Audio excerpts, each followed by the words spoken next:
All right, here we have a video card. This is the Gigabyte RTX 3060. It looks something like this. And it came here for, customer mentioned, fixing video card. Let's read what the customer wrote. Damage the RTX 3060 trying to install it.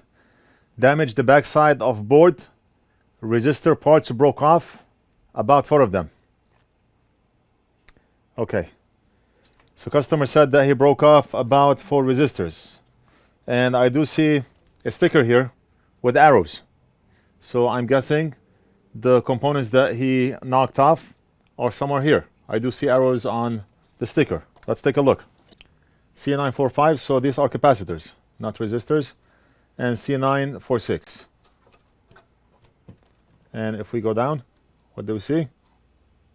Right here. Those caps are aligned like those here, and they are the same value, probably around 200 nanofarads. And right now we have missing pads on 3 of them, and we do have the pads on this one. So we can solder this capacitor, no problem, but for this, we have to recreate the pad. Maybe we can use the pads that we got, where we connect the wire from here, and the pad here to here. We're gonna have to scratch the wire and create a pad here, one here, and one here. Right now, before we do anything, let's go ahead and try out the video card. I have the power cables plugged in, the HDMI cable plugged in. Our power supply is on. All we have to do is jump the pins on the motherboard so we can turn it on, and the video card is on. We do see the lights. Looks good. And we do not hear 6 beeps, and that's good. So the video card is being detected, and we do see that the video card is working. The video card is working. We do not know what effect those missing capacitors are going to have on the board, but the customer mailed this video card over so we can replace those capacitors.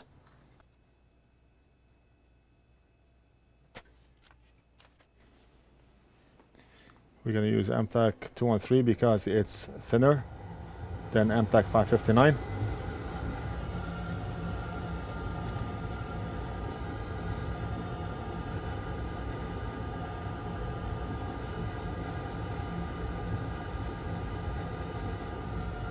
Oh,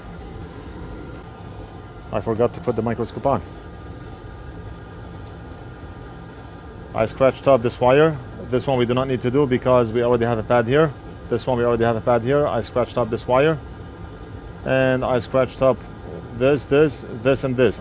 Now what we're gonna do is restore those pads by using the pad strips that we have. And possibly apply solder mask under the pad strip so we can secure that pad in place, and we'll solder the tail of the pad. You know which one I'm talking about, right? These pads here.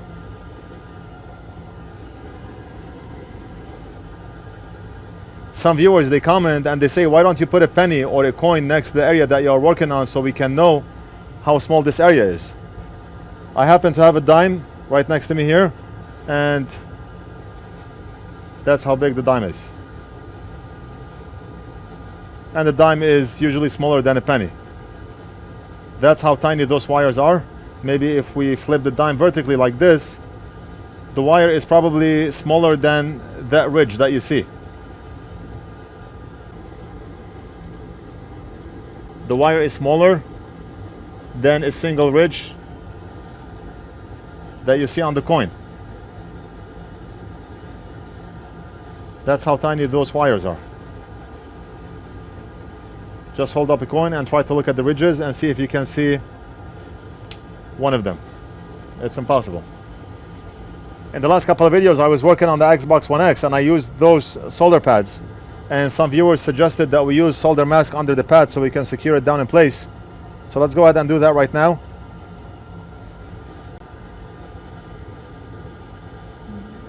Just the tip of the tweezer.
Very nice. Let's go ahead and apply UV light.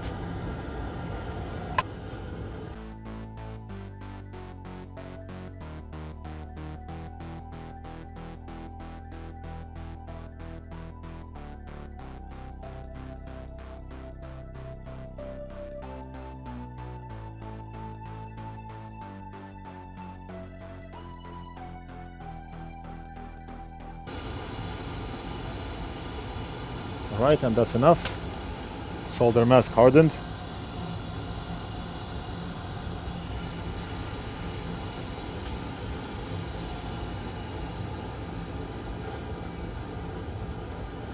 So right now look at what happens. Solder mask hardened from the edges but not from the bottom.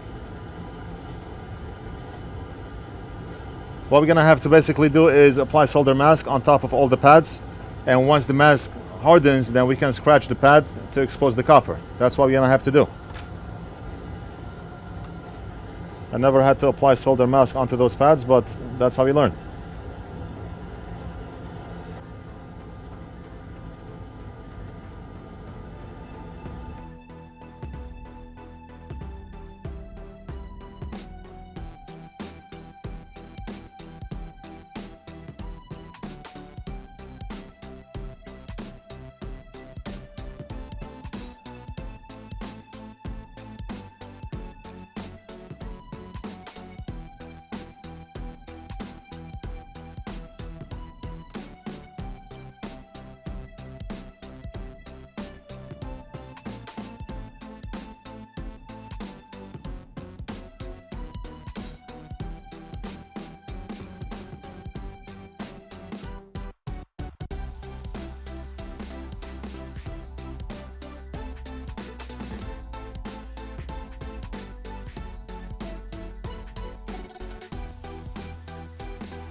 Okay, so we're gonna use our hot tweezers to solder that cap on.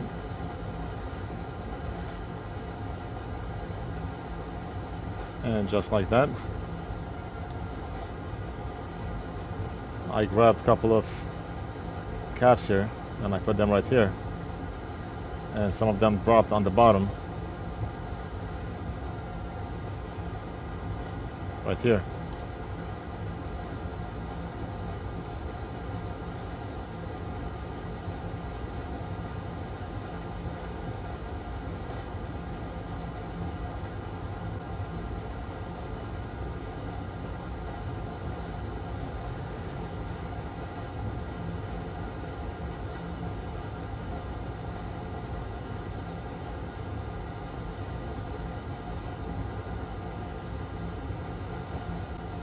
Very nice.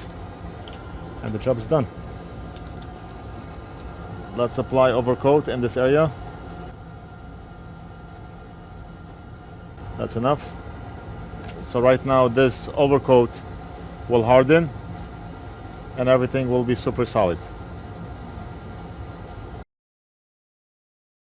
The overcoat is starting to harden. Let's check. Look at this. One last thing I want to do is a quick measurement to make sure those capacitors are making a connection. Meter in diode mode, and let's measure for voltage drop on one side of the cap. Very good. Very good. Nice. Awesome.